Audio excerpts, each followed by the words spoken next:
In this video, we're going to talk about WordPress basics. What is WordPress all about? Why do we need WordPress? Now, this video will only make sense, and a lot of what we're going to talk about will only be applicable if you've already watched the first video, which is about installing WordPress on your local machine. So I'm assuming that when you're watching this video, you already have MAMP installed. Just going to open up my MAMP. You have MAMP installed, you have your Apache server and your MySQL server running, you know where your root directory is. Let's just pop in there. You've set up your root directory and you've installed WordPress into a folder in your root directory that has been cloned from GitHub. So that's important as well because we're going to be applying version control to all the work that we do in WordPress. So if any of those things don't sound familiar, you probably want to go back and watch the WordPress installation video. But let's get started. So WordPress is a content management system, and the big question here is, well, why do we need a content management system? Well, a content management system is the ideal kind of a website to design for a client because it gives the client the ability to change content without ever touching your code.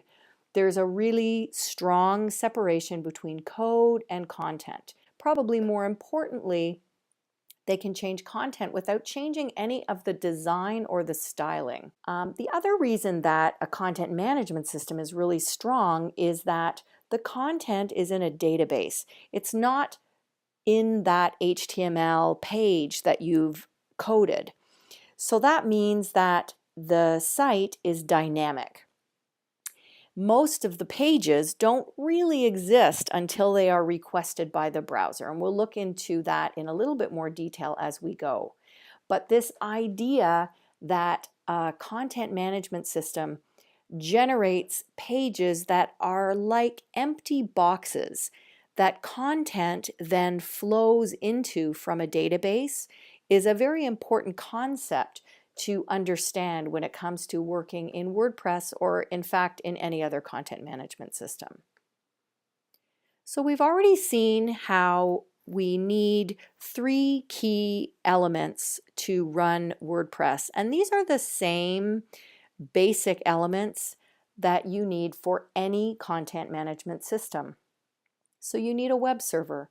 In our case, we're using the Apache web server that we installed in our own computers using MAMP, because of course the A in MAMP stands for Apache. You also need the files. The files, the WordPress files, are a collection of CSS files, some JavaScript files, but most importantly, a whole bunch of PHP files. And they make up the application that is WordPress. It's important to understand that WordPress is software. So there's a lot of functions and a lot of functionality built into those PHP files that make up the WordPress application.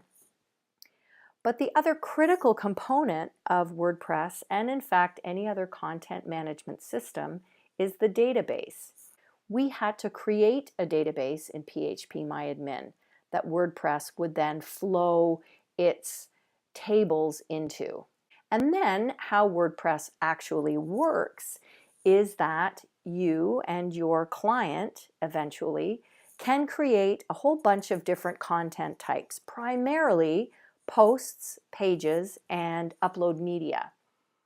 And this content will be kept in the database. Posts, pages, and media go into the database along with their metadata. So the title, the content, the author, publish date, etc. And then when a user requests an URL, what happens is that request goes into the database, the content is retrieved, and it's served into the page template that the PHP generates. So this is a representation of the page template that the PHP generates. So this is what we mean by there really isn't a page until the visitor requests it. And then when the visitor does request it, it's assembled on the fly or dynamically.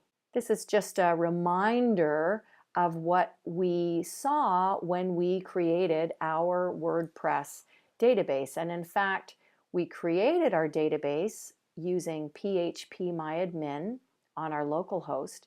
And then when WordPress did its install, it put these very specific tables into the database. And this is where all of that content is going to go and where it is retrieved from when the user requests a page in WordPress. The other critical component of the files in WordPress is the WP config file. So there is a table in the database that connects that database to your files, and the WP config file is the very important file that connects your WordPress files to that database. This is just another brief look at that WP config file where we put in the database name. That's the name that we created. And WordPress is then putting in root and root as the username and password. That's what we entered when we were setting up WordPress. And of course, the database is hosted on our local host. So that was just a very quick overview of all of the most important components of our WordPress install. So now you should have WordPress all up and running on your local host, and we can dive into looking at how WordPress works in a little bit more detail.